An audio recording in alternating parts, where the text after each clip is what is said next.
What's up YouTube, DMX here today. I'm bringing you guys a review on Solo, a Star Wars story. God, I hate that subtitle. But does it live up to the hype with all the drama surrounding the film? Let's find out. The film is set 10 years before Han Solo joins the rebellion. Solo delves deep into the criminal underworld, and throughout his adventure he'll meet some familiar faces from the Star Wars universe, which include Chewbacca and Lando Calrissian, along with new characters linked to his past, and shape Solo to be the space outlaw we know and love.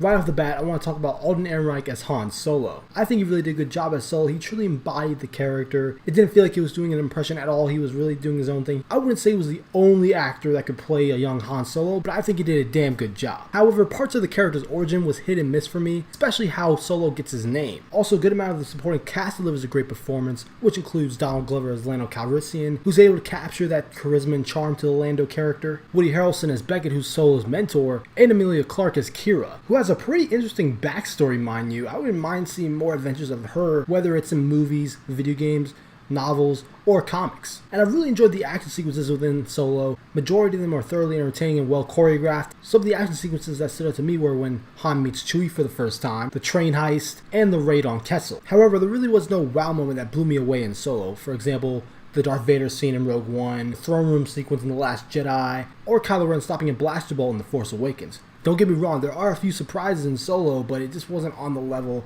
of the previous films. And like the previous Star Wars films, Solo is a visually stunning film, and the sound design is top notch. Really, Solo's just an all-around fun adventure in the Star Wars universe that gives us a better insight on the criminal underworld that finds its own identity amongst the other Star Wars films. However, what held back Solo from being a great film was that certain characters felt underutilized or seemed one note. For example, L3, who was pretty much a droid civil rights activist.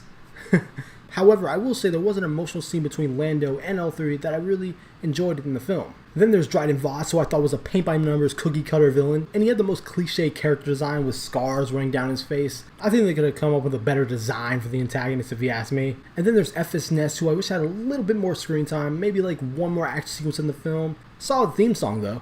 And we do get to witness the famous Kessel Run in the film, and I gotta say, I was a bit disappointed by it. It didn't really blow me away. Don't get me wrong, it was a visually stunning sequence, but the climax of it all just, I felt nothing really. The first act was a bit uneven for me, but the film eventually found its stride in the second and third act. Overall, Solo is a pretty fun adventure film set in the Star Wars universe. The film doesn't change the game for the franchise, but there's enough content to keep you entertained, from the action sequences, the character dynamics, and set up for other potential storylines for future films. And the director of the film, Ron Howard, had a tough task ahead of him, seeing that he had to step in for Chris Lord and Phil Miller after 80% of the film was already shot, and pretty much reshoot most of the film, which is crazy. And like I said, I really enjoyed Alden Ehrenreich's performance as Han Solo. He truly did make the character his own, not making it feel like an impression. However, the origin of how Han became Han Solo was a bit choppy, and certain characters weren't as fleshed out as I hoped. Ultimately, Solo is a prequel worth watching, but it's not a necessity. So with that being said, I'm going to give Solo a 7.5 out of 10. So let me know what you guys think in the comment section down below about Solo. If you enjoyed this video, make sure to hit that like button. It really helps me out. Subscribe for more content from me on Solo and other films in general. I'm DMX. I'll see you in the future.